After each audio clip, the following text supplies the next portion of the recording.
Hi hello students, welcome to SPR IAS ఎరోటెక్. ఈరోజు class number 18లో ఉన్నాం. మోడర్న్ హిస్టరీ ఆఫ్ ఆంధ్రాస్ ఈ చాప్టర్లో క్లాస్ నెంబర్ 18లో ఉన్నాము. సో ఈరోజు ఈ చాప్టర్లో మీరు ఏంటంటే బ్రిటిషర్స్ హూ డెవలప్డ్ ఆంధ్ర, అంటే ఆంధ్ర రాష్ట్రాన్ని డెవలప్ చేయడానికి కొంతమంది బ్రిటిషర్స్ వాళ్ళ యొక్క చాలా వరకు ఏంటంటే ఎఫర్ట్స్ అనేది పెట్టి చాలా వరకు వాళ్ళ కాంట్రిబ్యూషన్స్ అనేది ఎక్కువ ఉన్నాయి. అలాంటి వారి గురించి మనం తెలుసుకుంటాం అనమాట. ఇవి ఒక లిస్ట్ అండి. సో ఎవరైతే ఇంపార్టెంట్ పర్సన్స్ ఎవరైతే ఉన్నారో వాళ్ళు ఆంధ్ర రాష్ట్రం అభివృద్ధి కోసం వాళ్ళ ప్రయత్నాలు అనేది అన్ని రకాలుగా చేశారు. వాళ్ళ సమయంలో ఎన్నో అభివృద్ధి కార్యక్రమాలన్నీ కూడా చేపట్టారు. సో దీని ద్వారా ఏంటంటే ఆంధ్ర రాష్ట్రానికి తీసుకుంటున్నామంటే ఎన్నో మంచి విషయాలు, డ్యామ్స్ కానీ ఇతర ఎడ్యుకేషన్ సిస్టమ్ కానీ ఇక ఎన్నో విషయాలు అనేది వాళ్ళు ఇంట్రడ్యూస్ చేయడానికి ముఖ్యమైన వ్యక్తులుగా ఉన్నారు. అలాగే ఈరోజు మనము ఆంధ్ర చరిత్రను చదువుతున్నాము అంటేనే ఏంటంటే వాళ్ళ కాంట్రిబ్యూషన్ ఎడ్యుకేషన్లోను, లిటరేచర్లోను, ఇతర విషయాలను వాళ్ళు చేసిన కాంట్రిబ్యూషన్ వల్లనే మన ఆంధ్ర రాష్ట్రం అనేది ఇలాంటి ముందంజల్లో ఉందని మనం చెప్పుకోవచ్చు అనమాట. సో అందువలనే ఏంటంటే వీ షుడ్ రిమెంబర్ దెమ్. ఎంత ఫారినర్ అయినా కానీ ఒక రాష్ట్రం కానీ బాగుపడడానికి తన వంతు సాయం చేశారు. ఈవెన్ వాళ్ళు మన ఇండియా కాకపోయినా కానీ వాళ్ళ జీవితాన్ని మన దేశం కోసం, అలాగే మన దేశంలో ఉన్న కొంతమంది కోసం ఏంటంటే కొన్ని ప్రాంతాల కోసం త్యాగం చేశారు. ఈవెన్ మదర్ తెరెసాను మనం ఎందుకు సెలబ్రేట్ చేస్తున్నామండి? సర్వీస్ అనమాట. సో ఇంకా సౌత్ అమెరికాలో గాంధీని సెలబ్రేట్ చేస్తున్నారా లేదా? ఎందుకని? ఇవన్నీ ఏంటంటే దేర్ వర్క్ అనమాట. వర్క్ ఎప్పుడు కూడా మనం గుర్తుపెట్టుకోవాలి, వ్యక్తి ఎవరైనా సరే. సో అలాంటిదే మనం ఈరోజు చూడబోతున్నాం అనమాట. సో అందులో మనకి ఆంధ్ర రాష్ట్రం అభివృద్ధికి కానీ డెవలప్ చేయడానికి కానీ ముఖ్యంగా ఆంధ్ర రాష్ట్రం బాగు కోసం కానీ పనిచేసిన వ్యక్తుల్లో చాలా చాలా ఇంపార్టెంట్ పర్సన్ ఎవరైనా ఉన్నారంటే that is none other than our sir Thomas Munro. అందరికైనా కానీ చాలా చాలా చాలా చాలా ఇంపార్టెంట్ అయిన వ్యక్తి అతను. సో అతని గురించి మనము ఫస్ట్ స్టడీ చేస్తామన్నమాట. సో ప్రతి ఒక్కరి గురించి కూడా ఏంటంటే విత్ బ్యాక్గ్రౌండ్ స్టోరీతో సహా everything we had red and clear. వాళ్ళ పర్సనల్ స్టోరీలోకి మనం వెళ్ళాము, ఎందుకంటే ఆ పర్సనల్ స్టోరీలో మనకి ఎగ్జామ్లో అడగరు, అలాంటివన్నీ కూడా మీ ప్రిపరేషన్స్లో పనికిరాదు. సో ఇక్కడ చూసుకుందాము సర్ థామస్ మున్రో. సో చూడండి, కొంతమంది ఫర్ ఎగ్జాంపుల్ ఏంటంటే ఒక్కొక్క ప్రాంతాన్ని డెవలప్ చేయడానికి ముఖ్యమైన పాత్ర వహించారు. అందులో నేను మీకు లాస్ట్ క్లాస్లోనే మీకు చెప్పుంటాను ఏమని. బాంబే డెవలప్ అవ్వడానికి మెయిన్గా కృషి చేసిన వ్యక్తి ఎవరు అంటే ఎల్ఫిన్స్టన్ అని అంటారు. అలాగే బెంగాల్ బాగుపడడానికి కారణం ఎవరంటే కార్న్వాలిస్ అని అంటారు.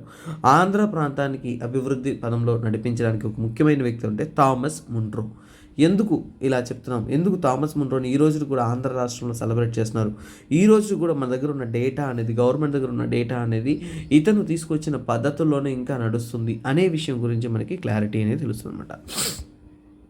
కొద్దిగా వాయిస్లో కానీ రెఫరెన్షియాలిటీ ఉంటే అడ్జస్ట్ అవ్వండి, ఎందుకంటే ఈ చలికి కోల్డ్కి ఇట్స్ ఎ టఫ్ థింగ్ అనమాట. ముందున్నగానే రాత్రి అంతా కూర్చొని నేను వర్క్ చేస్తూ ఉంటాను. ఈ ఒక 10 డేస్గా క్లైమేట్ చేంజ్ అవ్వడంతో అసలు వర్కింగ్ కూడా చాలా టఫ్ అయిపోతుంది. సరే, ఇప్పుడు మనము థామస్ మున్రో వచ్చేసి జన్మించింది వచ్చేసి యాక్చువల్గా అంటే బర్త్ వచ్చేసి May 27, 1761. ఎగ్జామ్లో అది అడగరు. కాకపోతే తన యొక్క ఫాదర్ ఎవరంటే అలెగ్జాండర్ మున్రో అనమాట. సో ఇది మనకు అడగరు, బట్ జస్ట్ తెలుసుకుంటున్నాం అంతే. కాకపోతే తన ఎడ్యుకేషన్, సో ఎర్లీ ఎడ్యుకేషన్ అంతా కూడా యూరోప్లోనే, ఇంగ్లాండ్లోనే గ్లాస్గో యూనివర్సిటీ దగ్గర ఏంటంటే తన చదువును అనేది కొనసాగించారు అనమాట. So they had educated. So తన స్టడీస్, ఎడ్యుకేషన్ అంతా కూడా అక్కడ కంప్లీట్ చేశాడు. కంప్లీట్ చేసిన తర్వాత అంటే ఈస్ట్ ఇండియా అనేది ఒక కంపెనీగా ఉన్నదనమాట. ఆ కంపెనీ దగ్గర ఆర్మీలో ఒక మెంబర్గా అనేది జాయిన్ అయ్యారు. ఒక మిలిటరీ క్యాండిడేట్గా అనేది కొన్ని ఆపరేషన్స్లో ఇన్వాల్వ్ అయ్యి అలా జాయిన్ అయిన వ్యక్తే మన యొక్క థామస్ మున్రో. తర్వాత అతను ఏంటంటే మెడ్రాస్ ఇన్ఫాంట్రీలో 1780లో చేరాడనమాట. అంటే Madras infantry very tender age, 19 సంవత్సరాలకంతా కూడా చదువు పూర్తి చేసి మెడ్రాస్ ఇన్ఫాంట్రీ అంటే ఆర్మీ అనమాట. ఇన్ఫాంట్రీ అంటే ఏంటి? సో నడక మార్గంలో వెళ్తున్నారు కదా ఆర్మీ, దాన్ని ఇన్ఫాంట్రీ అంటాం. సో అందులో అతను జాయిన్ అయ్యారు. సో జాయిన్ అయిన తర్వాత అంటే ఫస్ట్ ఒక 12 years అని అంటే యుద్ధాల్లో వాటిలో పార్టిసిపేట్ చేశారు. 1780 అంటే మీకు గుర్తు రావాలి అప్పుడు పరిస్థితి ఏంటి.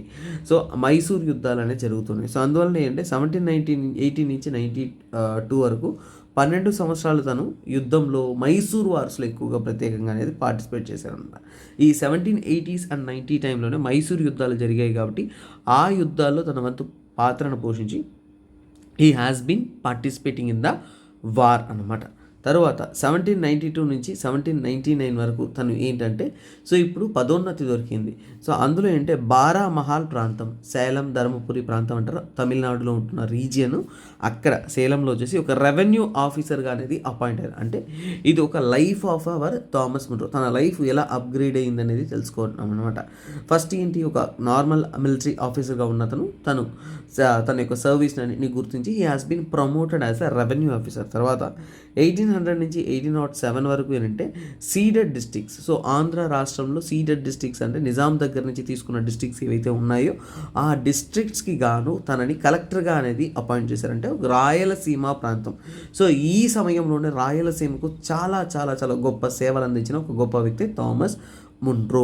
తరువాత కొంతకాలం వచ్చేసి he has when to England అనమాట. మధ్యలో వచ్చేసి ఇంగ్లాండ్కి వెళ్ళిపోతారు. ఈ 1807 తర్వాత 7 ఇయర్స్ ఇంగ్లాండ్కి అనేది వెళ్ళిపోతారు. మళ్ళీ వస్తారనమాట. 1814 నుంచి 1818 వరకు ఏంటంటే అతను జ్యుడిషియల్ కమిషన్లో, సో మన ఇండియాలో జ్యుడిషియల్ కమిషన్కి ప్రెసిడెంట్గా అనేది ఉన్నారు. సో జ్యుడిషియల్ కమిషన్ అంటే మనం చట్టరీత్యా ఎలాంటి మార్పులు తీసుకురావాలి, సో ఇక్కడ లా అండ్ ఆర్డర్లోను జ్యుడిషియరీలోను మన బ్రిటిష్ వాళ్ళు ఎలాంటి చేంజ్ తీసుకురావాలి అనే ఒక దానికోసం కమిషన్ ఏర్పాటు చేశారు.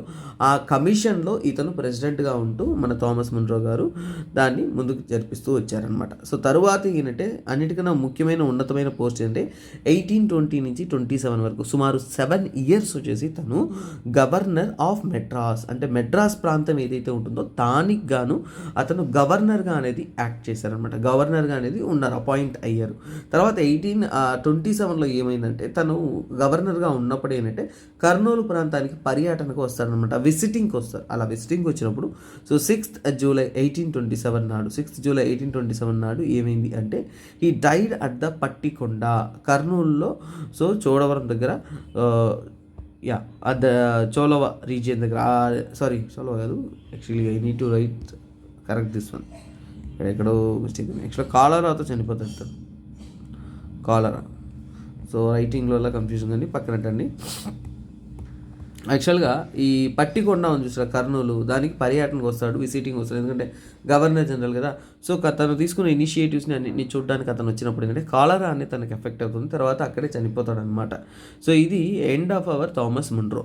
బట్ ఎంతోమంది గొప్ప రైటర్సు ప్రాంతీయంగా అందరూ కూడా థామస్ మున్రోని ఎంతో రెస్పెక్ట్ఫుల్గా అనేది పిలుస్తూ ఉంటారు. సో అలాగే రమేష్ దత్ గారు ఫేమస్ రైటర్, అతను థామస్ మున్రో తన జీవితాన్ని ఆంధ్రాకి త్యాగం చేశారని చెప్తారనమాట తన రైటింగ్స్లో.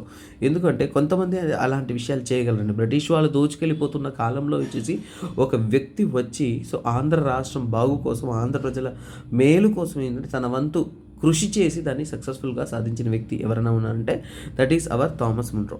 సో ఇప్పుడు నేను జస్ట్ ఒక ఓవర్వ్యూ ఇచ్చాను. ఇప్పుడు ఒక్కొక్క దాంట్లో తను తీసుకున్న ఇనిషియేటివ్స్ అనేది మనం చూస్తాం అనమాట.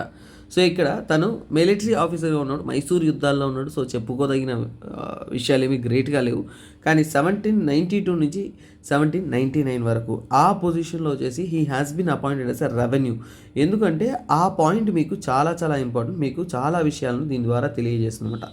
బారామహల్ ప్రాంతం, సేలం దగ్గర ఉన్న బారామహల్ ప్రాంతం ఏదైతే ఉంటుందో సో ఆ ప్రాంతానికి ఏంటంటే ఒక రెవెన్యూ ఆఫీసర్గా అనేది అపాయింట్ చేశారు. ఎందుకు అపాయింట్ చేశారు అంటే మీరు ఒకటి అర్థం చేసుకోవాలి. 1792 యుద్ధంలో, మైసూర్ యుద్ధంలో టిప్పు సుల్తాన్ ఓడిపోతారండి. సో ఓడిపోయిన తర్వాత ఏంటంటే ఆఫ్టర్ ట్రీటీ ఆఫ్ సెరింగపట్నం, ఆ 92 యుద్ధం అనేది ఒక టర్నింగ్ పాయింట్ బ్రిటిషర్స్కి. సో ఆ యుద్ధంలో ఓడిపోయిన తర్వాత ఏంటంటే ట్రీటీ ఆఫ్ సెరింగపట్నం అనేది సైన్ చేశారు. ఆ ట్రీటీ ఆఫ్ సెరింగపట్నం ప్రకారం అంటే ఆ యుద్ధంలో వచ్చేసి మరాఠాలు, నిజాములు మరియు బ్రిటిషర్స్ కలిసి ఈ యొక్క మైసూర్కి ఎదురించి యుద్ధం చేస్తారన్నమాట. ఆ టైం టిప్పు సుల్తాన్ ఓడిపోయిన తర్వాత ఆ ప్రాంతాలు ఏవైతే ఉన్నాయి, మైసూర్ రాజ్యాన్ని వచ్చేసి కొంత భాగాన్ని ఈ మరాఠాస్ తీసేసుకుంటారు, ఇంకొంత భాగాన్ని నిజాములు తీసుకుంటారు. ఈ బారామహల్ ప్రాంతం సేలం దగ్గర ఏదైతే ఉంటుందో అది బ్రిటిషర్స్ తీసుకుంటారనమాట. సో అలా తీసుకున్న తర్వాత లార్డ్ కార్న్వాలిస్ అనేవాళ్ళు అక్కడ గవర్నర్ జనరల్ ఆఫ్ ఇండియా అనేది అపాయింట్ అయ్యారు. ఆ సంతకం సైన్ చేసిన తర్వాత అన్నింటినీ అప్రూవ్ చేస్తారు. అప్పుడు ఆ యొక్క గవర్నర్ జనరల్ ఆఫ్ ఇండియా ఎవరైతే ఉన్న కార్న్వాలిస్ గారు, వాళ్ళు కెప్టెన్ రీడ్ ఈ బారామహల్ ప్రాంతానికి ఒక అడ్మినిస్ట్రేటర్ గాను, కలెక్టర్ గాను ఎవరిని అపాయింట్ చేస్తారు అంటే కెప్టెన్ రీడ్ని అపాయింట్ చేస్తారంట. అతనితో పాటు అతనితో పాటు ఒక అసిస్టెంట్గా అపాయింట్ అయిన వ్యక్తి మన థామస్ మున్రో గారు, రెవెన్యూ ఆఫీసర్. ఇక్కడ ట్విస్ట్ ఏంటంటే బారామహల్ ప్రాంతం ఏదైతే ఉందో అంతకుముందు మైసూర్ అడ్మినిస్ట్రేషన్ ఉండింది కాబట్టి వాళ్ళ యొక్క ట్యాక్స్ కలెక్షన్ అనేది చాలా ఫెయిల్యూర్గా ఉంది. ఈ జమీందారీ మోడల్ అనేది ఫెయిల్యూర్ అయ్యింది. సో ఇక్కడ ఫెయిల్యూర్ మోడల్స్ని చూసిన తర్వాత ఏంటంటే ఇవన్నీ సరికాదు, మనం కొత్త పద్ధతిని తీసుకురావాలనేసి వాళ్ళు ఎక్స్పెరిమెంట్ చేస్తారు. అంటే థామస్ రీడ్ గారు అలాగే మన కెప్టెన్ రీడ్ గారు, థామస్ మున్రో గారు, వీళ్ళిద్దరూ కలిసి ఏంటంటే ఈ బారామహల్ ప్రాంతంలో ఒక కొత్త ఎక్స్పెరిమెంట్ చేస్తారు. ఆ ఎక్స్పెరిమెంట్ ఏంటి అంటే దాని ద్వారా ఏంటంటే ట్యాక్స్ కలెక్షన్ని పెంచడం కోసం వాళ్ళు ఏంటంటే అక్కడ రైతువారీ సిస్టాన్ని ప్రయోగిస్తారనమాట. ఇక చూడండి, they developed the ryotwari system. ఈ రైతువారీ సిస్టమ్ ఫస్ట్ డెవలప్ అయింది ఎక్కడంటే captain read and Thomas Munro. కొన్ని పుస్తకాల్లో కెప్టెన్ రీడ్ అని కూడా ఉంటుంది, కొన్ని పుస్తకాల్లో థామస్ మున్రో అని ఉంటుంది. సో మీరు కన్ఫ్యూజ్ అవ్వాల్సిన అవసరం లేదు. ఈ రెవెన్యూ ఆఫీసర్ థామస్ మున్రో కాబట్టి ఈ బారామహల్ ప్రాంతం అంతా వెళ్ళి తన వంతు ప్రయత్నంతో సర్వేలు చేస్తారనమాట. ఎవరు? మన మున్రో గారు సర్వే చేసి అప్రూవ్ చేసి ల్యాండ్స్ని క్యాల్కులేట్ చేసి దాని ప్రకారం వచ్చేసి వ్యవసాయుల దగ్గర నుంచి ఏంటంటే ట్యాక్స్ కలెక్షన్ చేయడానికి వాళ్ళ ప్రయత్నం అనేది కొనసాగిస్తారు. ఇక్కడ వీళ్ళు చేసింది చిన్నపాటి ప్రయత్నము, వాళ్ళ యొక్క ట్రయల్ బేసిస్ ఎక్స్పెరిమెంటు. తరువాత ఏంటంటే చూడండి, సీడెడ్ డిస్ట్రిక్ట్స్ 1800 నుంచి 1807 వరకు మన సో కాల్డ్ పర్సన్ అయిన థామస్ మున్రో గారిని రాయలసీమ ప్రాంతానికి గాను కలెక్టర్గా అపాయింట్ చేశారు. సో ఈ యొక్క కూటమిగా ఉంటున్న డిస్ట్రిక్ట్స్ అనేది కూడా అపాయింట్ చేస్తారు. ఇది ఎందుకు అపాయింట్ చేస్తారు అంటే చూడండి, 1800లో సబ్సిడరీ అలయన్స్ సైన్ చేస్తారు బ్రిటిష్ వాళ్ళు నిజాములతో. సో నిజాములతో సైన్ చేసినప్పుడు అంతకుముందు ఏదైతే మైసూర్ నుంచి నిజాములు పొందిన ప్రాంతం ఉందో అదే సీడెడ్ డిస్ట్రిక్ట్స్. ఆ సీడెడ్ డిస్ట్రిక్ట్స్ని బ్రిటిష్ వారు తీసుకుంటారనమాట. బ్రిటిష్ వారు తీసుకున్నారు అంటే వాళ్ళు దాన్ని అడ్మినిస్ట్రేషన్ చేయాలి. సో అలా బ్రిటిష్ వాళ్ళ కంట్రోల్లో ఉన్న బెల్లారి, అనంతపూర్, కడప, కర్నూలు ఏదైతే ఉందో ఈ ప్రాంతాన్ని కలిపి వాళ్ళు ఏమంటున్నారంటే సీడెడ్ డిస్ట్రిక్ట్స్ అని అంటున్నారు. ఈ ప్రాంతాన్నే సీడెడ్ డిస్ట్రిక్ట్స్ అంటున్నారు కదా. సో ఆ ప్రాంతాన్ని వాళ్ళు అడ్మినిస్ట్రేట్ చేయాల్సి వచ్చింది. సో ఆ ఒక ప్రాంతాన్ని ఏంటంటే కలిపి రాయలసీమ ప్రాంతంగా తెలుపుతూ ఉన్నారు. క్లియర్? సో ఇప్పుడు అక్కడ ఒక సింగిల్ డిస్ట్రిక్ట్గా కన్సిడర్ చేసుకొని ఈ రాయలసీమ ప్రాంతం అంతా కూడా ఒక సింగిల్ డిస్ట్రిక్ట్గా కన్సిడర్ చేసుకొని దానికి ఒక కలెక్టర్ని అపాయింట్ చేశారు. అదే మన థామస్ మున్రో గారు. థామస్ మున్రో గారు అపాయింట్ అయిన వెంటనే తనకున్న సమస్య ఏంటి, ఈ ప్రాంతంలో పాలిగార్స్ యొక్క గొడవలు, రచ్చ అన్నీ కూడా ఎక్కువగా ఉంది. సో ఎప్పుడైతే మన థామస్ మున్రో గారు అపాయింట్ అవుతారో వెంటనే వచ్చేసి వాళ్ళతో డీల్ చేయడం కష్టమని భయపడుతున్న ఒక గ్రూప్ ఆఫ్ పీపుల్ని ఏంటంటే చాలా కూల్గా వచ్చేసి సమరసంతో ఏంటంటే ఆ ప్రాంతాన్ని వచ్చేసి ఏంటంటే ఒక కంట్రోల్లోకి తీసుకొస్తారనమాట. So help of General Campbell subdued the poligars. ఈ పాలిగార్స్ ఎవరైతే ఉన్నారో వాళ్ళ సమస్యను వచ్చేసి పరిష్కరిస్తారు. ఈ పాలిగార్ల యొక్క పీడిస్తూ ఉన్నారు వాళ్ళు చాలామందిని. సో ఆ పాలిగార్ల యొక్క సమస్య నుంచి కూడా ఆ ప్రాంతాన్ని కాపాడి సో ఎస్టాబ్లిష్ చేసుకుని ఒక అఫీషియల్ సిస్టాన్ని అనేది తీసుకొచ్చారనమాట. అది మాత్రమే కాకుండా 5 సంవత్సరాలు తను అపాయింట్ అయిన నెక్స్ట్ 5 ఇయర్స్లోనే ఏంటంటే మొత్తం ఈ సీడెడ్ డిస్ట్రిక్ట్స్ ఏవైతే రాయలసీమ ప్రాంతం అంతా కూడా సర్వే చేసి ల్యాండ్ వాల్యుయేషన్స్ అంతా చేసి దాని ప్రకారం ఏంటంటే అతను అడ్మినిస్ట్రేషన్ తీసుకొచ్చారు. సో సర్వే చేశారు అంటే దాని ప్రకారం వచ్చేసి రైతువారీ సిస్టాన్ని ఈ ప్రాంతంలో వచ్చేసి ఇంప్లిమెంట్ చేశాడు. సో పలు ప్రాంతాల్లో పలు రీజియన్స్లో వచ్చేసి సక్సెస్ఫుల్గా ఏంటంటే రైతువారీ సిస్టాన్ని ఇంట్రడ్యూస్ చేశారు మన యొక్క సో కాల్డ్ థామస్ మున్రో గారు. అలా ముందుకెళ్ళామంటే తరువాత తను ఏం పొజిషన్లో ఉన్నారు, మన థామస్ మున్రో గారిని ప్రెసిడెంట్ ఆఫ్ జ్యుడిషియల్ కమిషన్కి అపాయింట్ చేశారు. 18 అంటే మధ్యలో 7 ఇయర్స్ వచ్చేసి ఇంగ్లాండ్కి వెళ్ళి ఉన్నారు, మళ్ళీ వచ్చారు. 1814 నుంచి 1818 వరకు తను ఏంటంటే జ్యుడిషియల్ కమిషన్కి అపాయింట్ చేశారు. సో మనకు ఒక విషయం బాగా తెలుసు, ఇంతకుముందు నేను చెప్పేటప్పుడు అడ్మినిస్ట్రేటివ్ స్ట్రక్చర్లో చెప్పాను ఏంటది. సో ఇక్కడ పోలీసు, జ్యుడిషియరీ అందరికంటే కూడా సుపీరియర్ ఎవరున్నారు, కలెక్టర్ ఉన్నారు. అంటే కలెక్టర్ నిర్ణయాలే ఫైనల్ అనే విధంగా నిర్ణయించుకొని కొనసాగుతూ ఉన్నారు. అంటే collector is superior. Even judicial విషయాల్లో కూడా కలెక్టరే మెయిన్గా అనేది ఉన్నారు.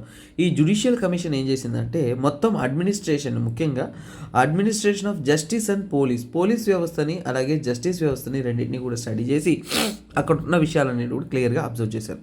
దీని తరహాలో స్టడీ చేసిన తర్వాత 1816లో రిపోర్ట్ ఇచ్చారు.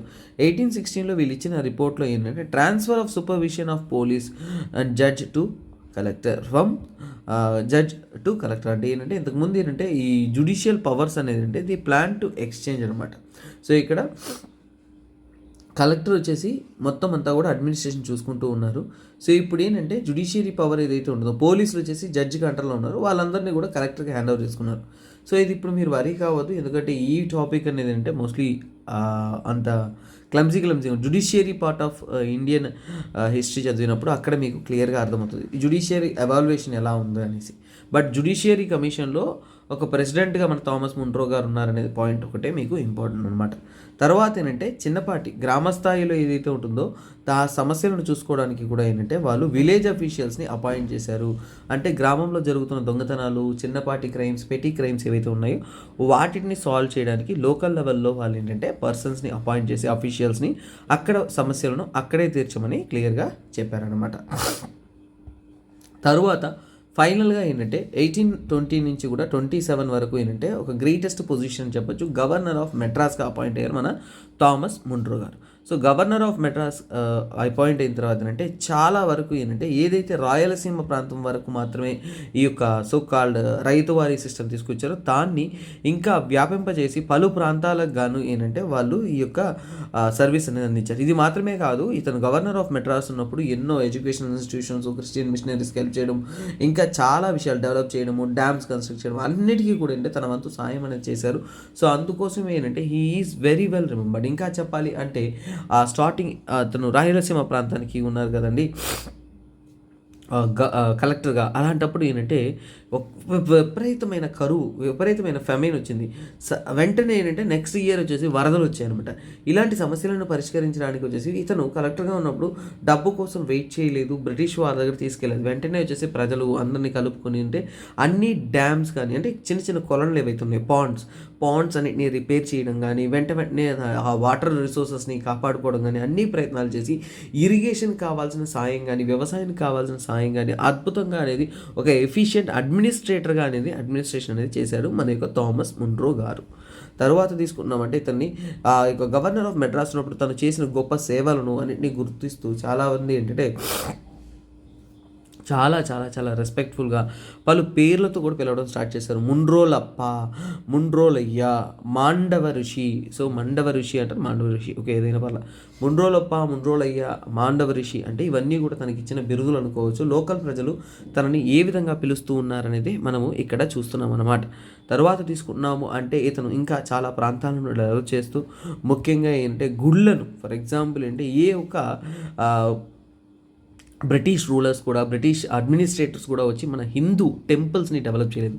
కానీ థామస్ మున్రో గారు తన వంతు ప్రయత్నంగా చాలా వరకు ఉంటున్న గుళ్ళకు డొనేషన్స్ ఇవ్వడం కానీ, మన గుడి ప్రాంగణాన్ని డెవలప్ చేయడం కానీ, తెలుగు భాషలో అతను అద్భుతంగా నేర్చుకున్నాడు, తెలుగు భాష అద్భుతంగా మాట్లాడతాడు. అలాగే ఏంటంటే ఈ ప్రజలు అందరికీ కూడా మేలు చేసే విధంగా చాలా మంచి విషయాలు చేశాడు. ఈ టెంపుల్స్ అన్నింటినీ కూడా ఏంటంటే పరామర్శ చేయడం, డెవలప్ చేయడం, ఆ కల్చర్ని కాపాడడానికి కావాల్సిన అన్ని విషయాలు మన థామస్ మున్రో గారు చక్కగా చేశారనమాట. సో అందులో ముఖ్యంగా అగస్తీశ్వర టెంపుల్, చెన్నకేశవ టెంపుల్, కడప డిస్టిక్లో ఉంటున్న కమలాపురం తాలూకులో ఉన్న ఈ టెంపుల్స్ ఏవైతే ఉన్నాయో వీటికి కావాల్సిన డెవలప్మెంట్స్ అంతా కూడా ఏంటంటే మన యొక్క థామస్ మున్రో గారు చేశారు. ఇది మాత్రమే కాకుండా ఇంకా కొన్ని టెంపుల్స్ అనేది కూడా డెవలప్ చేశారు. వాటికి వచ్చామంటే కర్నూలులో ఉన్న రాఘవేంద్ర స్వామి టెంపుల్ ఏదైతే ఉందో, సో ఆ మంత్రాలయం ఏదైతే ఉందో ఆ టెంపుల్కి కూడా తన కాంట్రిబ్యూషన్ ఎక్కువగా చేశారు. తర్వాత తిరుపతి వెంకటేశ్వర స్వామి దేవస్థానానికి కూడా డొనేషన్స్ అనేది చేశారు. అలాగే అంటే ఫాదర్ ఆఫ్ రైతువారీ సిస్టమ్ అనేది ఎవరిని అంటారు అంటే మన థామస్ మున్రో గారిని అంటారు. సో ఇక్కడ థామస్ మున్రో ఏమంటారు, father of ryotwari system. So ఇది మన యొక్క థామస్ మున్రో గారి యొక్క సింపుల్ జీవిత చరిత్ర మనకి బాగా చక్కగా క్లియర్గా అర్థమైంటుంది అనుకుంటాను. సో ఇలా మనం ఏంటంటే ప్రతి ఒక్క విషయాన్ని కూడా ఏంటంటే చాలా అద్భుతంగా చక్కగా నీట్గా క్లియర్గా తెలుసుకుంటూ ఉన్నాం. These are very very very very very important. So మీరు మిస్ చేయకూడదు. కొంతవరకే మనకి డేటా అనేది వీటి గురించి లభిస్తుంది. వాటిని మనం ఓవరాల్గా క్యాలిక్యులేట్ చేసి క్లియర్గా మీకు అందిస్తున్నాను. సో నేను ఎప్పుడు చేసే ఒక రిక్వెస్ట్ ఏంటంటే మన వీడియోస్కి చాలా వ్యూస్ తక్కువ అండి, సపోర్టింగ్ కూడా చాలా తక్కువ. సో ఇది పెరగాలి అంటే ఏంటంటే మీరు ఖచ్చితంగా సపోర్ట్ చేయాలి. ఎందుకంటే మార్కెటింగ్ మీద నేను కాన్సన్ట్రేట్ చేయలేను. సో అంతమంది డబ్బులు లేవు, మనకు రావు.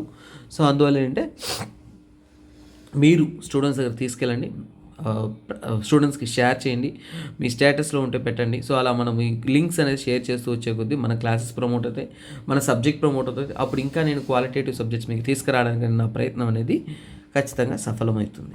సో ఇక్కడ మనము కంటెంట్లోకి వద్దాము. సో నెక్స్ట్ మనం చూసేదంటే సర్ ఆర్థర్ కాటన్ గురించి. ఇదిగో ఇక్కడ కూర్చున్నారు కదండి, ఇతనే మన కాటన్ దొర.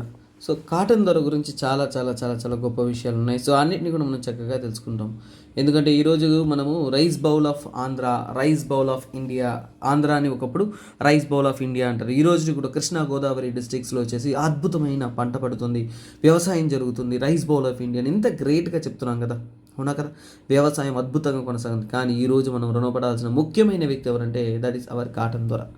So sir Arthur cotton. So ఎవరంటే సర్ ఆర్థర్ కాటన్ 1803 నుంచి 1899 వరకు సర్వైవ్ అయిన he is the greatest personality who involved in developing the Andhra region, Krishna Godavari. ఈ కృష్ణా గోదావరి ప్రాంతాలని అద్భుతంగా డెవలప్ చేయడానికి ముఖ్యమైన రోల్ ప్లే చేసిన వ్యక్తి ఎవరంటే సర్ ఆర్థర్ కాటన్ అన్నమాట. సో అంత గొప్పగా ఏం చేశారు సార్ అంటే, సో తను చేసిన విషయాల్ని ఇప్పుడు మనం తెలుసుకుంటాం కాబట్టి మీకు అర్థమవుతుంది. కాకపోతే అతన్ని ప్రేమగా అందరూ కూడా కాటన్ దొర అని పిలుస్తారన్నమాట. సో అలాగే అతన్ని ఫాదర్ ఆఫ్ ఇండియన్ ఇరిగేషన్ అని కూడా చెప్తారు. Father of irrigation in India. ఎందుకంటే నీటిపారుదలకు సో ఫస్ట్ వచ్చేసి స్టార్టింగ్ స్టేజెస్లోని బ్రిటిష్ కాలంలోనే అద్భుతమైన కృషి చేసి తను చాలా వరకు ఏంటంటే డ్యామ్స్ కన్స్ట్రక్ట్ చేశారు. సో ఆ డ్యామ్స్ గురించి మనం వద్దాము. సో అంతకంటే ముందు ఇతని యొక్క ఎర్లీ లైఫ్ స్టైల్ గురించి, తన యొక్క జీవన కథ గురించి తెలుసుకుందామండి. So first of all when you come to the basic story of him, అతను ఎక్కడ పుట్టారు అంటే, సో ఆబ్వియస్లీ వీళ్ళంతా కూడా ఇంగ్లాండ్లోనే పుట్టుంటారు, మనం ఏం చేయలేము. సో ఇతను ఏంటంటే Henry Calvert Cotton. So Henry Calvert Cotton ఎవరైతే ఉన్నారో వాళ్ళకి 10వ సంతతిగా అనేది పుట్టాడనమాట. సో అదొక పెద్ద క్రికెట్ టీం అనుకోండి, 10వ వాడే మన యొక్క ఆర్థర్ కాటన్. సో ఇక్కడ ఆ క్రికెట్ టీంలో ఉండి సో తను కష్టపడి చదువుకున్నాడు. సో మంచి పొజిషన్కి వచ్చాడు. తర్వాత ఈస్ట్ ఇండియా కంపెనీ తరపు నుంచి కూడా ఆర్టిలరీ ఇంజనీరింగ్ సర్వీసెస్లో జాయిన్ అయ్యారనమాట. అంటే అప్పుడు స్టార్టింగ్లో 1800s ఆ టైంలో వచ్చేసి ఈ యొక్క బ్రిటిష్ వాళ్ళు ఇంజనీరింగ్ డిపార్ట్మెంట్ అనేది ఉంచారు. సూపరింటెండెంట్ ఇంజనీరింగ్ అని ఉన్నారు. సో వాళ్ళను సపరేట్ ఇంజనీరింగ్ సర్వీస్లో వచ్చేసి ఆర్టిలరీ అండ్ ఇంజనీరింగ్ సర్వీస్లో మన ఈ యొక్క సో కాల్డ్ పర్సన్ వచ్చేసి కాటన్ దొర వచ్చేసి జాయిన్ అయ్యారనమాట. అది ఏంటంటే 1821లో పబ్లిక్ వర్క్స్ డిపార్ట్మెంట్ అండర్లో వస్తుందన్నమాట. అంటే ప్రజల కోసం కొన్ని డెవలప్మెంట్ ఇన్ఫ్రాస్ట్రక్చరల్ వర్క్స్ అనేది చేస్తారు. సో అందులో ఇవి ఉంటాయన్నమాట. తర్వాత తీసుకున్నాము అంటే చూడండి, ఇతను ఇరిగేషన్, సో చాలా వరకు అంటే ఇరిగేషన్ వర్క్స్ మీద, అలాగే క్యానల్స్ కాలువలు తవ్వటం వాటి మీద, ఇవన్నీ మీద చాలా వర్క్స్ అనేది చేశారు. అందులో ఫస్ట్ అపాయింట్మెంట్ ఏంటంటే తనకి ఇక కావేరీ బేసిన్, కావేరీ చుట్టూ పరిసర ప్రాంతాల్లో ఏంటంటే ఇరిగేషన్ అంటే నీటిపారుదల సమస్యల గురించి, నీటిపారుదల గురించి తను ఏంటంటే స్టడీ చేస్తూ ఇవన్నీ తిరుగుతూ ఉన్నారు. తర్వాత విశాఖపట్నం డివిజన్స్ కూడా ఏంటంటే ఇతను అపాయింట్ అవ్వడం కూడా జరిగింది ఫర్ దిస్. అలాగే కంపెనీ రూల్ చేస్తున్నప్పుడు, కంపెనీ పరిపాలిస్తున్నప్పుడు విపరీతమైన కరువు, ఫెమైన్స్, ఊహించలేనటువంటి కరువులో ఉన్నప్పుడు వాళ్ళకి ఆదాయం వ్యవసాయమే కదా, వ్యవసాయం నుంచి వస్తున్న పంట నుంచే కూడా ఆ యొక్క వ్యవసాయాలు చేసి పన్ను చలాయిస్తున్నారు. సో అందువల్ల వాళ్ళ బిజినెస్ అనేది జరుగుతుంది బ్రిటిష్ వాళ్ళకి. కానీ ఇక్కడ ట్విస్ట్ ఏంటంటే ఎప్పుడైతే కరువులు ఎక్కువయ్యాయో, వర్షాలు లేవో, అప్పుడు ఏంటి, so the need to have a alternative path అనమాట. అంటే అక్కడ లైఫ్ స్టైల్ అనేది చాలా చాలా చాలా టఫ్ అయిపోయింది. సో ఇప్పుడు ఖచ్చితంగా వ్యవసాయానికి కావాల్సిన మంచి విషయాలు చేయకపోతే బ్రిటిష్ గవర్నమెంట్ వాళ్ళకి కావాల్సిన ఆదాయం ఆగిపోతుంది. సో అలాగే ఏంటంటే వాళ్ళకి కావాల్సిన రా మెటీరియల్స్ కూడా ఏంటంటే ఈ యొక్క అగ్రికల్చర్ నుంచే దొరుకుతుంది. కాబట్టి ఖచ్చితంగా వాళ్ళు ఏదో ఒక ప్రయత్నం అనేది చేసి తీరాలి. సో అందుకోసమే ఏం చేశారు అంటే 1833లో వచ్చేసి గుంటూరు ఫెమైన్, అంటే కొన్ని ఫెమైన్స్ గురించి తెలుసు, కరువు. సో 1833లో అంటే ఎప్పుడు మర్చిపోలేని గుంటూరు ఫెమైన్, సుమారుగా 40% ప్రజలు, అంటే మిలియన్స్ అండ్ మిలియన్స్ ఆఫ్ ప్రజలు ప్రాణాలు కోల్పోయారు, ఆ ప్రాంతాన్ని విడిచిపెట్టి వెళ్ళిపోయారు. సో ఇక్కడ నదులు ఉన్నా కానీ కరువు వచ్చినప్పుడు ఏంటి అక్కడ జనాలు సర్వైవ్ కాలేక చాలా చాలా సఫర్ అవుతున్నారు. అలాగే 1843లో కూడా ఏంటంటే గంజం డిస్ట్రిక్ట్స్లో వచ్చేసి విపరీతమైన కరువు వచ్చింది. ఇవి చూస్తున్న బ్రిటిష్ వారికి ఏమన్నా చేయాలి అని ఒక ఆలోచన వస్తున్నది. ఇప్పుడు మన యొక్క సో కాల్డ్ పర్సన్ ఎవరైతే ఉన్నారో, సో ఇతను ఏంటంటే ఒక రిపోర్ట్ సబ్మిట్ చేస్తారు, పర్మిషన్ అడుగుతారు. ఆ స్టోరీలోకి వద్దాం. అలాగే గుంటూరు, మచిలీపట్నం, రాజమండ్రి ఈ ప్రాంతాలు ఏవైతే ఉన్నాయో అక్కడ లక్షలాది మంది చనిపోయారు. రెవెన్యూ రాలేదు, లక్షలాది రెవెన్యూ లాస్, మనుషుల లాస్, ఇవన్నీ కూడా జరుగుతున్నప్పుడు ఇంకా దీనికి మనం పరిష్కారం తేల్చాల్సింది. తేల్చకపోతే ఖచ్చితంగా ఏంటంటే this will be a dire serious situation అన్నమాట. సో అందుకోసం 1844లో ఏం చేశారంటే కాటన్ గారు ఈ పరిస్థితిని చూసి ఏంటబ్బా ఇదిలా ఉంటే కరెక్ట్ కాదు, మనం ఏదన్నా చేయాల్సిందే అనేసి స్టడీ చేసి ఒక రిపోర్ట్ అనేది రెడీ చేశారనమాట. ఆ రిపోర్ట్ ప్రకారం ఏంటంటే సో బోర్డ్ ఆఫ్ రెవెన్యూ అప్పుడు ఉండేది, ఆ బోర్డ్ ఆఫ్ రెవెన్యూకి అది సబ్మిట్ చేశారు. సో ఆదాయ సంపదలు మాత్రం దోచుకుంటున్న బ్రిటిష్కి ఆ ఆదాయం రావాలంటే ప్రజలు బాగుంటేనే కదా, వ్యవసాయం జరిగితేనే కదా ఆదాయం వస్తుంది, అది వాళ్ళు గ్రహించారు.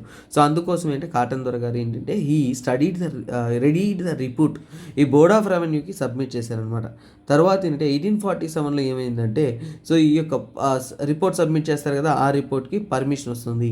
అందులో ఏంటంటే ఈ గోదావరి నది మీద అలాంగ్ ది గోదావరి రివర్, ఈ గోదావరి నది పైన వంతెన కట్టడానికి, ఒక డ్యామ్ నిర్మించడానికి వచ్చేసి పర్మిషన్ అనేది ఇవ్వడం జరిగింది బ్రిటిష్ వారు అనమాట. అంటే ఏంటంటే మేము ఎలాగో ఎక్కువ డబ్బులు ఇవ్వలేము, ఉన్న డబ్బులతో అడ్జస్ట్ అయ్యి వీలైతే డ్యామ్ కట్టు అనే విధంగా వచ్చేసి మన కాటన్ దొరికి పర్మిషన్ ఇచ్చేసి they allowed him to construct the dam అనమాట. కాకపోతే ఇక్కడ నుంచి ఏంటంటే ఆ బ్రిటిష్ డ్యామ్ అనేది 1847కి శాంక్షన్ అయిన సమయానికి 5 ఇయర్స్లో వార్ ఫిట్టింగ్ లాగా త్వరగా వితిన్ 5 ఇయర్స్లో 1847 నుంచి కూడా 52 అంతా కూడా పూర్తయిపోతుంది అనమాట. సో అలా పూర్తయి ఎంతోమంది వ్యవసాయాలకు అనేది ఒక జీవన ఆధారంగా అనేది నిలిచిందనమాట. 1852కి ఏమైంది, ఈ గోదావరి బ్రిడ్జ్ ఏదైతే ఉంటుందో అది కంప్లీట్ అయిపోయింది. సో చాలా వరకు తక్కువ కాస్ట్ 1.5 lakhsకే ఇది కంప్లీట్ చేశారు ఆ కాలంలో. సో ఇంత తక్కువ కాస్ట్కి కన్స్ట్రక్ట్ చేశారు కాబట్టి చాలామంది ఏంటంటే ఈ ఆర్థర్ కాటన్ని master of cheap constructable dams అని కూడా చెప్తారనమాట. సో ఇక్కడ చాలా ప్రాంతాల్లో కూడా ఏంటంటే తన కాంట్రిబ్యూషన్ ఇండైరెక్ట్గా ఒక్కసారి ఒక వ్యక్తి సక్సెస్ అయ్యారనుకోండి, దాని తర్వాత మిగతా వాళ్ళంతా కూడా సక్సెస్ అవ్వడానికి మార్గం అనేది ఏర్పడిపోతుంది, అది ఈజీగా అనేది జరిగిపోతుంది అనమాట. సో అలాంటి ఒక అద్భుతమైన మార్గాన్ని సృష్టించిన వ్యక్తి మన కాటన్ గారు. సో అతను గోదావరి మీద కన్స్ట్రక్ట్ చేసిన నదిని వంతెననే ఏమంటారంటే ఆ డ్యామ్ని ఏమంటారంటే సో ధవళేశ్వరం డ్యామ్ అని అంటారు. సో దాన్ని ఇంకా ప్రేమగా అతని పేరు మీద so sir Arthur cotton bridge అని కూడా అంటారనమాట. ఆ కాటన్ బ్రిడ్జ్ అని కూడా అంటారు.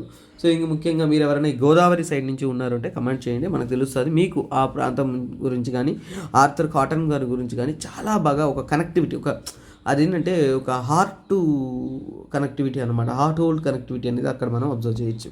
తర్వాత 1852లో ఏంటంటే ఇంకొక పర్మిషన్ కూడా తీసుకుంటాడు. ప్రకాశం బ్యారేజ్ ఏదైతే ఉంటుందో దాన్ని యాక్చువల్గా కెప్టెన్ ఆర్ అనే వ్యక్తి స్టార్ట్ చేశాడు. కానీ ఆ కెప్టెన్ ఆర్ అనే వ్యక్తికి సపోర్ట్ చేసేది కానీ సజెస్ట్ చేసేది కానీ హెల్ప్ చేసే వ్యక్తి ఎవరంటే మన యొక్క కాటన్ గారే. సో కాటన్ గారి యొక్క ఇన్వాల్వ్మెంట్ అయితే ఆ బ్రిడ్జ్లో కూడా ఉంది. సో తర్వాత ప్రకాశం బ్యారేజ్ నిర్మించడం కూడా చేస్తారు.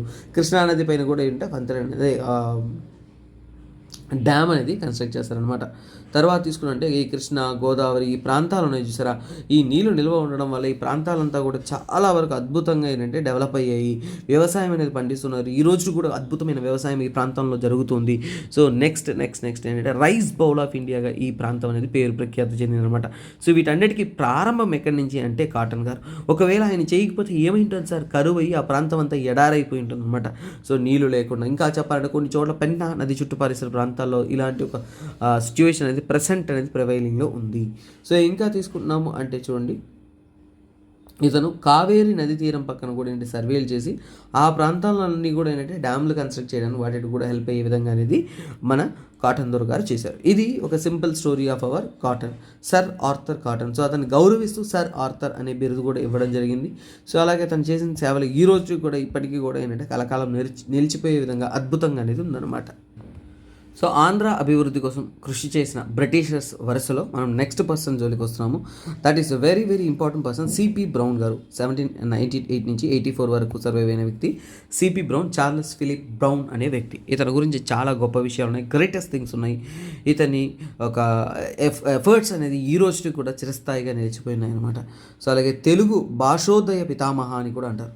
సో గుర్తుపెట్టుకొని, తెలుగు భాషోదయ ద్యామ పితామహ అని ఎవరిని అంటారు అంటే that is none other than our so called hero, he is our CP Brown గారు అనమాట. సో ఎందుకు అలా అన్నారు, అలాగే సేవియర్ ఆఫ్ తెలుగు లాంగ్వేజ్ అని కూడా అంటారు. అంటే తెలుగు భాషను కాపాడడానికి వచ్చిన వ్యక్తిగా కూడా ఇతను కన్సిడర్ చేస్తారు. సార్ ఒక నార్మల్ పర్సన్కి ఎలా సార్ ఇలాగా విరుదిస్తున్నారు, ఎలా సారీ ఎంతసేపు స్క్రీన్ ఎగిరిపోయింది, నేను చూసుకోలేదు, క్లాసెస్ పోతూ ఉంటాయి. సో మధ్యలో ఈ టెక్నికల్ ఇష్యూస్ వస్తుంటాయి. And see that no problem, hope I'm visible now అనుకుంటున్నాను. లైవ్ అయితే అడగొచ్చు, ఇప్పుడు మనకి రికార్డ్ కదా అడగలేము, బట్ నో ప్రాబ్లం.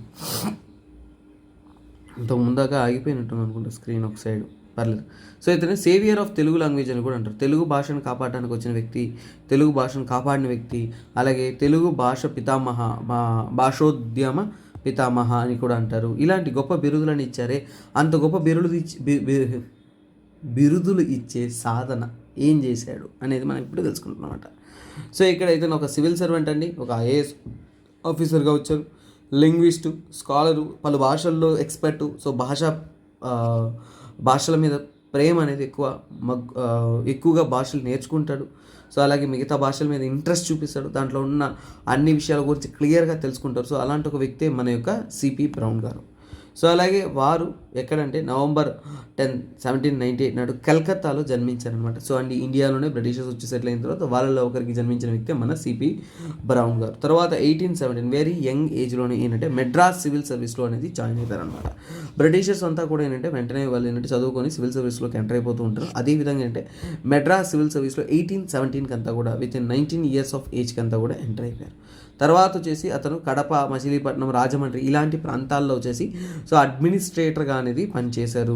నెక్స్ట్ ఏంటంటే తను స్పెషల్ ఇంట్రెస్ట్ ఏంటంటే భాష మీద, తెలుగు భాష మీద తను పనిచేసిందంతా కూడా ఏంటి ఆంధ్ర పైన. సో ఆంధ్ర తెలుగు రాష్ట్రాల్లో పనిచేశారు కాబట్టి తెలుగు మీద తనకున్న ప్రేమ చాలా చాలా ఎక్కువైంది. తెలుగు భాషను ఏంటంటే ఎక్కువగా అభినందించేవాడు, తెలుగు భాషల్లో ఉన్న నైపుణ్యాన్ని నేర్చుకునేవాడు, భాషను పలకడం కానీ, రాయడం కానీ, మాట్లాడడం కానీ అన్నింటిలో కూడా ఏంటంటే అద్భుతమైన ప్రఖ్యాతి చెందిన వ్యక్తి మన యొక్క సో కాల్డ్ పర్సన్ అయిన సిపి బ్రౌన్ గారు. సో అలాగే ఏంటంటే అతను ఏంటంటే చాలా వరకు తెలుగు భాష మీద ప్రేమ పెరిగింది కదా. సో అందుకే తెలుగు భాషలో ఉన్న ఏవైతే ఉన్నాయో ఆ యొక్క ఎడిట్స్ కానీ, ఆ లిటరేచర్ ఏవైతే ఉన్నాయో వాటిని కలెక్ట్ చేయడం, ఎడిట్ చేయడం, అలాగే వాటిని జాగ్రత్తగా భద్రపరచడం, చరిత్ర గురించి, అలాగే తెలుగు మ్యానుస్క్రిప్ట్స్ లభించిన, ఏన్షియంట్ డేటా దొరికిన ఏవైతే మనకి దొరుకుతూ ఉంటాయో వాటన్నిటిని కూడా సమగ్రం చేసి అన్నింటిని కూడా ఏంటంటే చాలా జాగ్రత్తగా కాపాడుకుంటూ వచ్చిన వ్యక్తే మన యొక్క సిపి బ్రౌన్ గారు. సో అతను చేసిన ప్రయత్నాల వలన ఈ రోజు కూడా మనకి ఏపీ హిస్టరీ మీద, ఆంధ్ర హిస్టరీ మీద ఎంతో డేటా అనేది లభిస్తూ ఉందన్నమాట. అలాగే తను చేసిన అద్భుతమైన లిటరరీ వర్క్స్ గురించి తెలుసుకుందాం. సో ఎలాగైతే భాష మీద, లాంగ్వేజ్ మీద, రైటింగ్ మీద అన్నిటిని కల్చర్ని పెంచుకున్నాడు.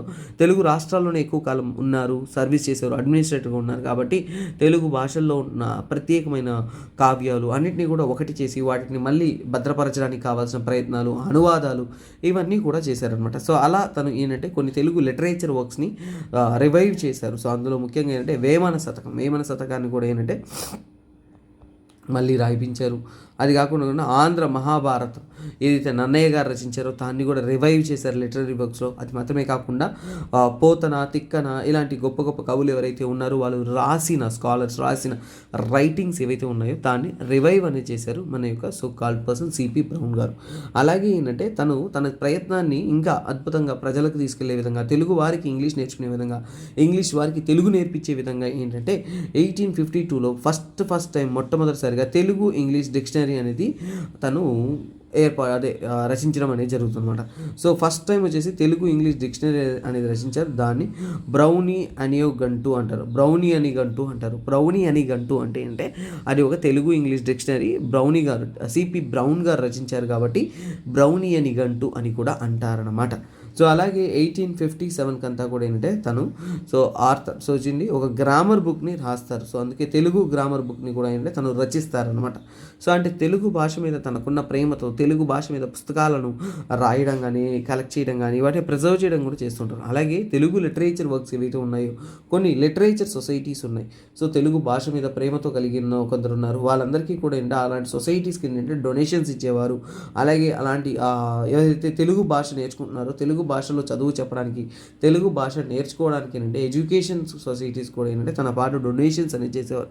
తెలుగు నేర్పించే ఎడ్యుకేషన్ సొసైటీస్కి అనేది ఎకనామిక్ సపోర్ట్గా డొనేషన్స్ అనేది ఇచ్చేవారు అనమాట. అది మాత్రమే కాకుండా పురాతనమైన తెలుగు కవిత్వాలు కానీ, పాటలు కానీ, నాటకాలు కానీ, కల్చర్ ఏవైతే ఉన్నాయో ఆ తెలుగు ఫోక్లోరు, ట్రెడిషను, కల్చరు ఇవన్నీ కూడా ఏంటంటే ఇంగ్లీష్లో కూడా అనువాదించిన ఒక గొప్ప వ్యక్తి ఇతను.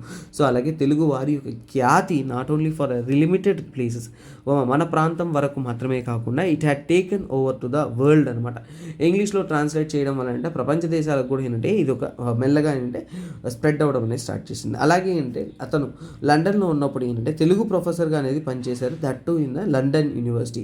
ఈ లండన్ యూనివర్సిటీలో వచ్చేసి ఏంటంటే తను తెలుగు ప్రొఫెసర్గా కూడా వర్క్ చేశారనమాట. ఇలా పలు పొజిషన్స్లో కూడా ఏంటంటే తెలుగు భాషను కాపాడడం కోసం, తెలుగు భాష సంరక్షించడం కోసం ఏంటంటే తన వంతు ప్రయత్నం అనేది ఎంతో ఎక్కువగా చేసిన వ్యక్తి మన సిపి బ్రౌన్ గారు.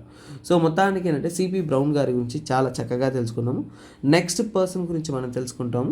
He is John Henry Morris. ఏ గ్రేటెస్ట్ పర్సన్ ఏమీ కాదు, అంటే ఒక లిమిటెడ్ సెట్ ఆఫ్ నాలెడ్జ్ మనం తెలుసుకోవాలి. కానీ ఏపీ హిస్టరీ మీరు ప్రిపేర్ అవుతుందంటే ఈ ముగ్గురు గురించి తెలియకుండా అయితే మీరు ముందుకు కొనసాగలేరు. ఆ ముగ్గురులో ముఖ్యమైన వ్యక్తులు ఎవరంటే సిపి బ్రౌన్ గారు, థామస్ మున్రో గారు, ఆర్థర్ కాటన్. వీళ్ళు ముగ్గురు కూడా చాలా చాలా చాలా చాలా చాలా చాలా చాలా ఇంపార్టెంట్ పర్సన్. ఆర్థర్ కాటన్ చెప్పేటప్పుడు ఇంకొక విషయం, అతనితో పాటు వీమన్ వీరన్న అనే ఒక వ్యక్తి పనిచేశారు. అతనికి గౌరవిస్తూ రావ్ బహదూర్ అనే టైటిల్ కూడా ఇవ్వడం జరిగింది. సో ఇలా ఏంటంటే ఇండియన్స్ కూడా కొంతమంది ఏంటంటే వాళ్ళతో వాళ్ళతో కలిసిమెలిసి ఏంటంటే అద్భుతమైన వర్క్స్ అనేది చేస్తూ వచ్చారన్నమాట.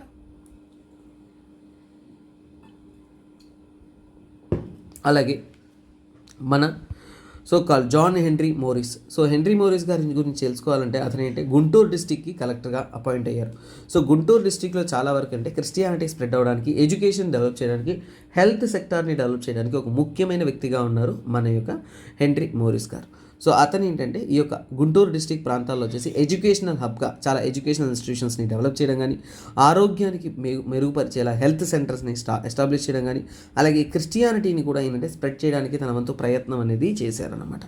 అలాగే తను ఎడ్యుకేషన్ పరంగా తీసుకున్నాను అంటే ఎన్నో స్కూల్స్ నిర్మించడానికి పర్మిషన్స్ ఇవ్వడం కానీ, దానికి కావాల్సిన సపోర్ట్స్ కానీ, ఫండింగ్ కానీ తీసుకురావడం కానీ, తర్వాత ఏంటంటే both secular and religious institution అంటే ఏంటి, ఇన్స్టిట్యూషన్స్లో ఓన్లీ తన క్రిస్టియన్ ఇన్స్టిట్యూషన్స్ని ప్రమోట్ చేశారంటే లేదు.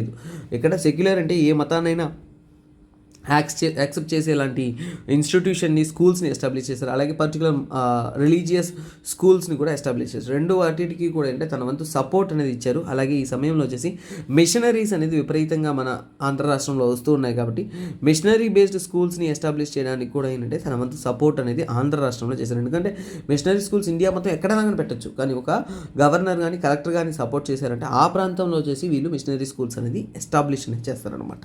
తర్వాత ఏంటంటే చాలా వరకు ఉమెన్ ఎడ్యుకేషన్ ఏదైతే ఉంటుందో ఈ యొక్క ఎడ్యుకేషన్ సిస్టమ్ అని ముందే చెప్పాను, మన ఇండియన్ ఎడ్యుకేషన్ సిస్టమ్ అంటే చాలా వరకు ఏంటంటే ఇండియన్స్ అందరినీ కూడా ఏంటంటే ఈ యొక్క బ్రాహ్మణ్కి మాత్రమే రెస్ట్రిక్టెడ్ ఎడ్యుకేషన్ సిస్టమ్ ఉండేది, మిగతా వాళ్ళకంతా కూడా ఎడ్యుకేషన్ అనేది అణిచివేయబడి ఉంటుందన్నమాట. అలా కాకుండా అంటే మహిళలకును, అందరికీ, అన్ని వర్గాల వారికిను, ప్రతి ఒక్కరికి కూడా అందుబాటులో ఉండేలాగా అద్భుతమైన ఎడ్యుకేషన్ సిస్టమ్ని తీసుకొచ్చారనమాట. అలాగే ఇతని సమయంలో క్రిస్టియానిటీ కూడా విపరీతంగా స్ప్రెడ్ అవుతూ వచ్చింది. చాలా చర్చిలు, అలాగే క్రిస్టియన్ పాపులేషన్ కూడా విపరీతంగా బూస్ట్ అయింది ఇతని సమయంలోనే చెప్పచ్చు అనమాట. అంటే గుంటూరు ప్రాంతంలో వచ్చేసి ఎక్కువ మందిని క్రిస్టియన్స్గా కన్వర్ట్ చేయడం కానీ, అలాగే ఈ క్రిస్టియానిటీని ఎక్కువగా స్ప్రెడ్ చేయడం కానీ, ఎక్కువ మంది క్రిస్టియన్స్ అనేది ఒక్కసారిగా పోవడం అనేది ఈ ప్రాంతంలో జరిగిందనమాట. అలాగే ప్రజల బాగు కోసం కూడా ఏంటంటే తన వంతు ప్రయత్నం చాలా విషయాలు చేశారు. అందులో ముఖ్యంగా ఏంటంటే హాస్పిటల్స్ కట్టించడం కానీ, డిస్పెన్సరీస్ మందులు ఇవ్వడానికి కావాల్సిన ప్రయత్నాలు కానీ, అలాగే ఏంటంటే కాలరా, మలేరియా ఇలాంటి జబ్బులు అప్పుడు విపరీతంగా స్ప్రెడ్ అవుతూ వచ్చాయి కాబట్టి వాటిని అరికట్టడానికి, వాటిని పరిష్కరించడానికి, వాటిలో సఫర్ అవుతున్న వాళ్ళని హెల్ప్ చేయడానికి కావాల్సిన ఇనిషియేటివ్స్ అన్నీ కూడా ఏంటంటే మన జాన్ హెన్రీ మోరిస్ గారు చేశారనమాట. జస్ట్ మీరు తెలుసుకోవాలంటే గుంటూరు కలెక్టర్గా ఉన్నవారు జాన్ హెన్రీ మోరిస్ గుంటూరు డెవలప్మెంట్కి ఎంతో హెల్ప్ చేశారు. ఈ పాయింట్ మీకు గుర్తుంటే చాలు. This is very important point, you need to remember.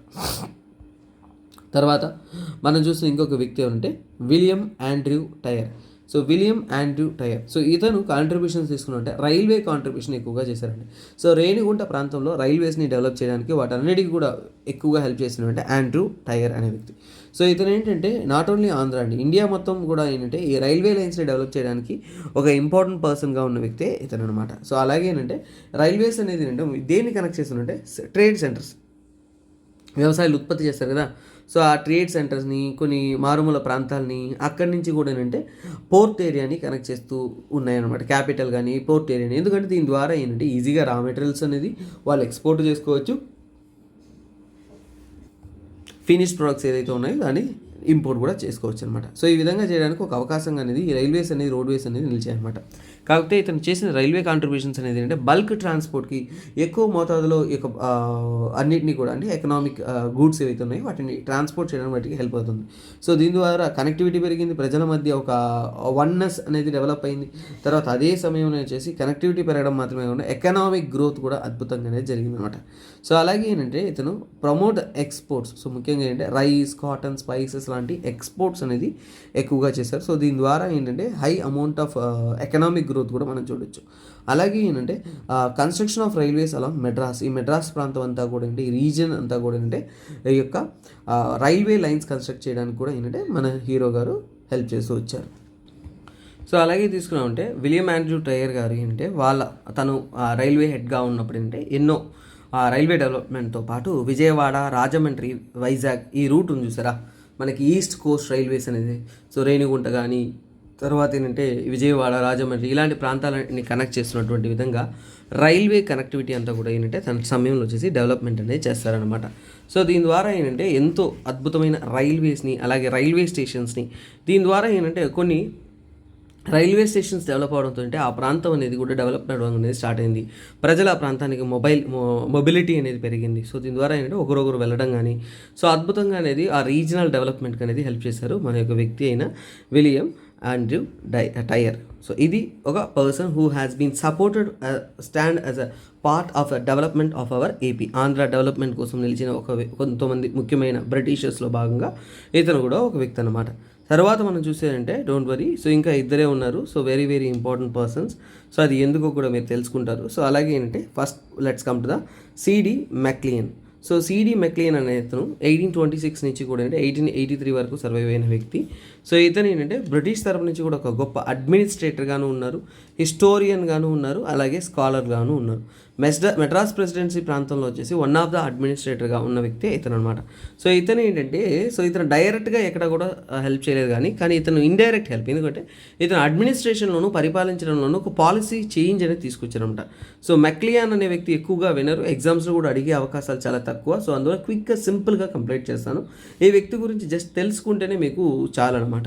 So అలా ఈ వ్యక్తి ఎవరంటే he improved the administrative policies and structure. పరిపాలించే విధానాన్ని కానీ అడ్మినిస్ట్రేటివ్ స్ట్రక్చర్ ఏదైతే ఉంటుందో దాన్ని బెటర్ చేశారనమాట.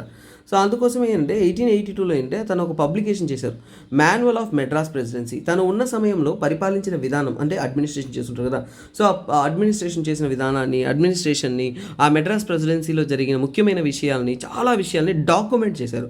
దాన్నే manual of Madras presidency. So ఇది ఎందుకు ఇంపార్టెంట్ అంటే దీని ద్వారా మెడ్రాస్ ప్రెసిడెన్సీలోనే ఆంధ్ర ఉన్నింది కాబట్టి ఆంధ్ర ప్రాంతాన్ని ఎలా పరిపాలించారు, ఎలా అడ్మినిస్ట్రేట్ చేశారు, దాంట్లో ఉన్న ఇంపార్టెంట్ థింగ్స్ ఏంటి, ప్రతి ఒక్క స్ట్రక్చరల్ ఎలిమెంట్స్ అనేది అద్భుతంగా అనేది ఇందులో ఉన్నాయి. సో అవన్నీ కూడా ఫ్రేమింగ్ పర్ఫెక్ట్గా ఉంది కాబట్టి ఇది ఫర్దర్గా అడ్మినిస్ట్రేషన్ చేయడానికి పరిపాలించడానికి వచ్చిన వాళ్ళందరికీ కూడా ఒక అద్భుతమైన రెఫరెన్స్ మెటీరియల్గానే నిలిచిందనమాట. So detailed account of history, geography, people and facts of this region. So అంటే ఏంటి, ఈ ప్రాంతం ఏదైతే ఉంటుందో ఈ యొక్క మాన్యువల్ ఆఫ్ మెడ్రాస్ ప్రెసిడెన్సీ, ఈ క్వశ్చన్ అడగచ్చు, మాన్యువల్ ఆఫ్ మెడ్రాస్ ప్రెసిడెన్సీ రాసింది ఎవరు అంటే సిడి మెక్లియాన్. సో ఇది మీరు గుర్తుపెట్టుకోవచ్చు, ఇది అడగచ్చు. ఎందుకంటే ఇక్కడ హిస్టరీ, సో ఇక్కడ ఆంధ్రుల యొక్క హిస్టరీ, ఈ మెడ్రాస్ ప్రెసిడెన్సీలో ఉన్న ప్రాంతం యొక్క చరిత్రను, ఆ జియోగ్రఫికల్ ఎక్స్టెంట్ని, జియోగ్రఫీ ఎలా ఉంది, ప్రతి ఒక్క విషయాన్ని తను చక్కగా అనేది రాశాడు. అది మాత్రమే కాకుండా అక్కడ ఉన్న ప్రజల గురించి, ఫ్యాక్ట్స్ గురించి, ఇంకా మరిన్ని ఎన్నో విషయాలు అనేది అతను ఏంటంటే అడ్మినిస్ట్రేషన్ స్ట్రక్చర్లో ఏంటంటే ఈ యొక్క మాన్యువల్ ఆఫ్ మెడ్రాస్ ప్రెసిడెన్సీలో రచించారంట. ఈ యొక్క మాన్యువల్ ఆఫ్ మెడ్రాస్ ప్రెసిడెన్సీ అనేది చాలా చాలా ఇంపార్టెంట్. ఎందుకంటే తర్వాత ఏంటంటే జియోగ్రఫికల్ యూనిఫికేషన్స్కి అందరికీ కూడా ఏంటంటే ఈ ప్రాంతంలో అంటే అడ్మినిస్ట్రేషన్ చేయడానికి అన్నిటికీ కూడా హెల్ప్ అయింది. అది మాత్రమే కాకుండా ఇతను ఏంటంటే తన ప్రయత్నం ద్వారా, తన అడ్మినిస్ట్రేటివ్ పాలసీస్ ద్వారా ఏంటంటే ఎడ్యుకేషన్, స్కూల్స్, కాలేజెస్ ఆంధ్ర రీజన్స్లో ఎక్కువ మోతాదులో ఎస్టాబ్లిష్ చేయడానికి తను సాయం చేశారు. తర్వాత ఏంటంటే తెలుగు భాషను కూడా ఏంటంటే అడ్మినిస్ట్రేషన్లోను, ఎడ్యుకేషన్లోను ప్రమోట్ చేశారు. అంటే పరిపాలించడంలోనూ తెలుగు భాషను ఎక్కువగా ప్రోత్సహించారు. తరువాత ఏంటంటే ఇక్కడ ఎడ్యుకేషన్ సిస్టంలో కూడా ఏంటంటే తెలుగు భాషను వాళ్ళు ప్రోత్సహించారు. తర్వాత ల్యాండ్ రిఫార్మ్స్ చాలా వరకు ఏంటంటే ఈ యొక్క ఆ మాన్యువల్ ఆఫ్ మెడ్రాస్ చూసారా ప్రెసిడెన్సీ, సో దాని నుంచి కూడా ఏంటంటే ఆ జియోగ్రఫికల్ ఏ భూభాగం ఎక్కడుంది ఏంటి ఇవన్నీ తెలుస్తుంది కదా. ఎప్పుడైతే ఒక భూభాగం అవన్నీ తెలిసిందో ఈజీగా పరిపాలించడం ఈజీగా ఉంటుంది, ఆ రిఫార్మ్స్ తీసుకురావడం ఈజీగా ఉంటుంది. సో అందువల్ల ఏంటంటే ఈ ఫార్మర్స్కి అందరికీ అనుకూలమైన ల్యాండ్ రిఫార్మ్స్ అన్ని కూడా తీసుకొచ్చారు. ఇది మాత్రమే కాకుండా అంటే measures to prevent Rayalaseema. So ఇప్పుడు అతను ఒక జియోగ్రఫికల్ ఐడియా ఎందుకు ఉండాలంటే ఇప్పుడు రాయలసీమ ప్రాంతంలో ఇన్ని సంవత్సరాలుగా వరుసగా కరువు వస్తూ ఉన్నది, ఫెమైన్స్ వస్తూ ఉన్నది అనేది ఒక రికార్డ్స్ ఉందనుకోండి. ఓకే, ఇక ఫ్యూచర్లో రావచ్చు అనే ఒక అంశంతో మనం ఏంటంటే దానికైనా తగినటువంటి ప్రయత్నాలు అనేది మనం చేస్తాం అనమాట.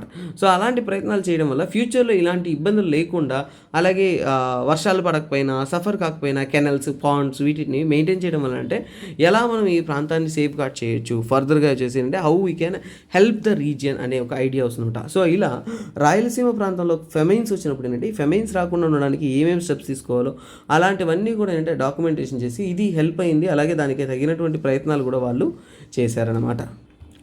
సో ఇంతటితో సిడి మెక్లియాన్ అనే వ్యక్తి అయిపోయారు. సో నెక్స్ట్ మనం తెలుసుకోబోయే వ్యక్తి, సో చూడండి ప్రతి ఒక్కరిని కూడా బ్రిటిషర్స్ అనేవాళ్ళు ఎంతోమంది వచ్చేసి మన ఇండియాలో వచ్చేసి కాంట్రిబ్యూట్ చేశారు. అందులో మనం ఇండియా కాకుండా ఆంధ్ర కాంట్రిబ్యూట్ చేసిన వ్యక్తులు చదువుకున్నాం. ఈరోజు ఆంధ్ర చరిత్ర మీరు చదువుతున్నారు, ఆంధ్ర హిస్టరీ చదువుతున్నారంటే this person cannot be forgotten. So that is Robert Sewell అని అంటారు. సో ఎందుకు సార్ అంత గొప్ప అంటే అతను ఒక సివిల్ సర్వెంట్ అండి, కాకపోతే హిస్టరీ అండ్ ఆర్కిటెక్చర్ మీద చాలా ఇంట్రెస్ట్ ఉన్న వ్యక్తి. సో అతను ఒక హిస్టోరియన్, ఆర్కియాలజిస్ట్ అంటే ఏంటి? పురాతనమైన వాటిని తవ్వి వెతికి వాటిని పరామర్శ అంటే కాపాడుకుంటూ వస్తారు, రీసెర్చ్ చేస్తారు, వాటిని స్టడీ చేస్తారనమాట. సో వాటిని డాక్యుమెంటేషన్ కూడా చేస్తారు. అలాగే ఈ రాబర్ట్ స్వెల్ అనే వ్యక్తి ఎందుకు ఫేమస్ అంటే, సో చూడండి, ఈ documentation of Amaravati stupa Nagarjunakonda. So Amaravati ప్రాంతాన్ని కానీ నాగార్జునకొండ ప్రాంతాన్ని కానీ ఎక్స్కవేట్ చేశారు.